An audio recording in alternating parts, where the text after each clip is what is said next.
Welcome back to bonus content for the the 6th Seal 2, the Keys of Ruin for the Freespace Port here on Paladin Gaming. This is the system map of Ross 128 as of the start of the 4th mission. So the Bastion is moved, but its description is going to be the same. We'll get the intelligence report and the GTT Omega location. Intelligence report. GTD Krios and GTD Uhuru broke through the Shivan encirclement of the Delta Serpentis jump node. All 3 destroyers sustained minor damage but remain combat ready. The third one being the Bastion. PVN followed the Terran deployment with the PVD Pinnacle and PVD Ascension. The PVN quickly launched long-range bomber strikes on Shivan supply depots, while Terran forces focused on fortifying their position, re-establishing contact with their colonies and securing supply lines for the second wave. GTD Soyakaze is currently en route to Ross 128. GTD Uhuru, a destroyer assigned to the GTI's Research and Development branch, has disappeared from long-range sensors.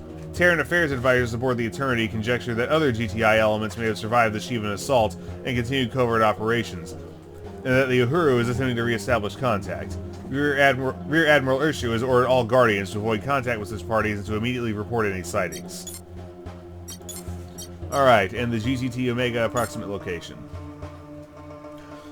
GTT Omega. This inconspicuous Elysium-class transport bears a generic name, but is believed to contain invaluable intelligence from Galactic Terran intelligence, as well as the final records of former High Scholar Kepa Atimnu. Advisors from the Security Directorate believe that Omega may be the only vessel to have escaped the Shivan onslaught that destroyed the Adrastea and other ships. It is likely that the transport was specifically selected to carry critical logs from Adrastea, having been stationed aboard the carrier as a standard support vessel. The ship's current location is unknown. However, jump vector coordinate data extracted from a disabled ISIS-class transport suggests that Omega jumped to a remote and largely unexplored asteroid belt. According to the manifest, the transport was deployed uncrewed and programmed to perform a single jump to a specified location. The coordinates appear random, possibly a deliberate choice by Adrastea's commanding officers to create a hidden fallback point. Rear Admiral Issue dispatched Sigma Wing to investigate the coordinates, but all contact was lost shortly after their arrival. Our inability to pinpoint Omega's location is likely due to the vessel drifting off course after its jump.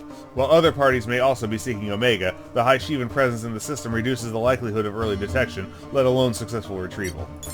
Despite the unfavorable conditions, there remains a significant chance of recovering Omega. A renewed scouting operation is strongly recommended, but extreme caution is advised. Indeed. So, that was all the updates to the... Allied fleet breaks through. That is all the updates to... Oh, wait. Have we done the Krios? I don't think we've done the Krios. The Krios is a Block 0 Orion-class destroyer completed in 2330 alongside sister ships GTD Masana and GTD Jacobus.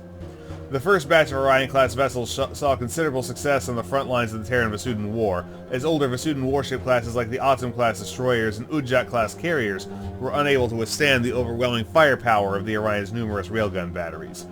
The GTA was eager to allocate additional funding and resources toward constructing more of these fearsome vessels, creating a nightmare for the Alliance Logistics Corps.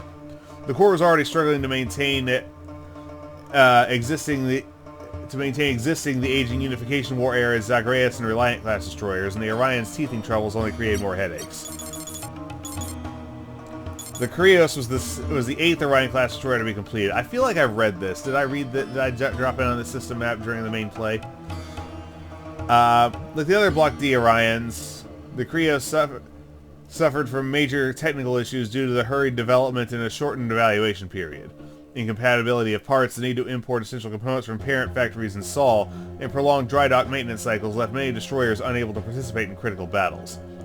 Eventually, Alliance engineers resolved the most substantial problems, contributing a vast amount of data that helped improve the Orion blueprints. Retrofitted to Block 12 standards in 2333, the Krios quickly overcame her troubled beginnings and replaced the aging GTD Barbarossa as the mobile headquarters of the Special Operations Branch of GTI. Commanded by Admiral J. Morgan Scott, the Krios became a covert ops unit, but unlike other GTI destroyers, the Krios was never meant to be a ghost ship. Instead, the Alliance preferred to leverage the psychological impact that the Krios had on PVN crews as part of its war propaganda. Admiral Scott quickly gained recognition within the League of Defense for his extraordinary maneuvers, rapid redeployments, and talent for ambush tactics. He was unafraid to throw his flagship and accompanying assets directly into the fight following sabotage operations behind enemy lines. Scott fought dirty, planned meticulously, and operated with ruthless efficiency, always staying one step ahead of his enemies. Backed by an impressive battle record, the Krios became feared among PVN officers, and the GTA actively supported its fearsome reputation through several propaganda campaigns. The destruction of the Imperial destroyer Temperance, known to Terrans as the PVD Nekabet, showcased Scott's tactical genius to both the GTA and PVN. After the destruction of the GTD Legion, the Krios temporarily served as the headquarters of the GTI Board of Control. She suffered significant battle damage against the SD Malabolge in Beta Aquile, and was in dry dock when the Lucifer began its march towards Sol. The Krios rushed to Delta Serpentis with civilian repair crews still on board, sending her 2 escort cruisers ahead to engage the SD Tantalus. Scott's trademark aggressiveness backfired. The GTT Sarissa misjumped and was ambushed by Shivan bombers, while the GTT Gladiator attacked the Tantalus too early.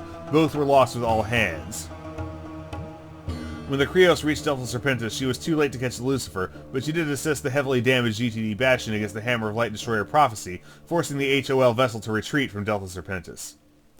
Like other GTI assets, the Krios was assigned to participate in the joint GTA PVN operation to eliminate the SD Archon and retake Ross 128. Rumors say that Admiral Scott was satisfied with the assignment, in part due to the presence of the GTD Bastion. Before the initial phase of the Ross 128 offensive operation, Admiral Shima and Scott made a joint public statement offering words of encouragement and friendship to their Vasudan allies. Admiral Scott in particular expressed optimism about the outcome of the Battle of Ross 128, stating, "We visited this hell countless times. One more won't even leave a scratch." Huh. So we've covered all these other ships in previous installments. So this has been the system map of Ross 128 as of the start of the 4th mission of the 6th Seal 2, the Keys of Ruin for the Freespace Port here on Paladin Gaming. This is Paladin Gaming signing off.